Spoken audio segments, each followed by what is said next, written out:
മുത്ത് റസൂൽ സല്ലല്ലാഹു അലൈഹി വസല്ലം തങ്ങളെ ചരിത്രവുമായിട്ട് ത്വായിഫിൻ്റെ ബന്ധം 3 ഭാഗങ്ങളായിട്ടാണ്. ഒന്ന്, ത്വായിഫിലേക്ക് വളർത്തുമ്മയായിട്ടുള്ള ഹലീമ ബീവിൻ്റെ വീട് നിൽക്കുന്ന സ്ഥലം സഅദിയ ഗോത്രം. അതേപോലെ 2, മുസ്ലിം വിശ്വാസങ്ങൾ പ്രബോധനമായിട്ട് ത്വായിഫിലേക്ക് വന്ന വരവ്. 3, ത്വായിഫുകാരുമായിട്ട് നടന്ന ഹുനൈൻ യുദ്ധം, അതിൻ്റെ ത്വായിഫ് യുദ്ധം എന്നുള്ള 2 ഭാഗമുണ്ട്. അങ്ങനെ 3 പാർട്ടായിട്ടാണ് ത്വായിഫിലേക്കുള്ളത്. അതിലേറ്റവും പ്രധാനപ്പെട്ട ഒരു ഭാഗമാണ് സഅദിയ ഗോത്രം എന്ന ഹലീമ ബീവിയുടെ വീട് നിന്നിരുന്ന സ്ഥലം.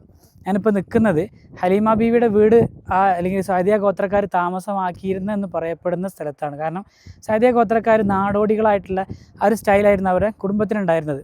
അവർ പല സ്ഥലങ്ങളായിട്ട് മാറി താമസിച്ചിരുന്ന ആളാണ്. എന്നിരുന്നാലും അവർക്ക് തനതായിട്ടുള്ള അവരുടേതായിട്ടുള്ള ഒരു കേന്ദ്രം എന്ന് പറയപ്പെടുന്ന ഒരു സ്ഥലത്താണ് ഇപ്പോൾ നിൽക്കുന്നത്. ഇൻഷാ അല്ലാഹ് അതിൻ്റെ ഒരു കാഴ്ചകൾ കാണിച്ചു തരാം. ത്വായിഫിലേക്ക് സിയാറത്തിനായിട്ട് വരുന്ന ആൾക്കാർ അധികം സൂക്ക് ബലദിൻ്റെ, അതായത് ത്വായിഫിലെ മെയിൻ ടൗണിൻ്റെ ആ ഏരിയയിലുള്ള ഒരുപാട് പള്ളികളും മറ്റുള്ളതും കണ്ടുപോകാമെന്നല്ലാതെ കുറഞ്ഞ ആളുകളെ ഇങ്ങോട്ട് എത്താറുള്ളൂ. ഈ ബനി സഅദിലേക്ക് അല്ലെങ്കിൽ വാദി ഹലീമ എന്നുള്ള ഈ ഒരു ചെരുവിലേക്ക് കുറഞ്ഞ ആൾക്കാർ എത്താറുള്ളൂ. ഇവിടെ നിന്നിട്ട് റസൂൽ സ്വാദങ്ങളെ ആ കുട്ടിക്കാലത്ത് നടന്നിട്ടുള്ള ഒരുപാട് സംഭവങ്ങൾ ഓർത്തെടുക്കുമ്പോൾ വല്ലാത്തൊരു വികാരമാണ്, പറഞ്ഞറിയിക്കാൻ പറ്റാത്തൊരു ഫീലാണ് സംഗതി. അകക്കണ്ണിനുള്ള കാഴ്ചയാണ് കൂടുതലും ഇവിടെ ഉള്ളത്.